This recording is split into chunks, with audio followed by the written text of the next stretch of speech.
သူကြီးကဒေါ်လာသားကိုပါပါဘူးဒေါ်လာသားကိုပါပါဘယ်လိုလဲ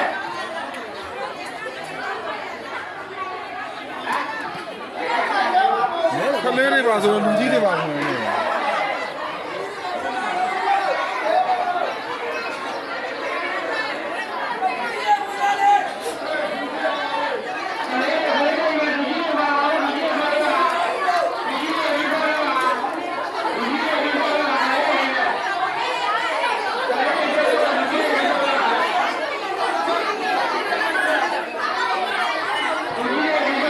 ဆိုတာနမီးကနေတော်တော်ဆိုတာနော်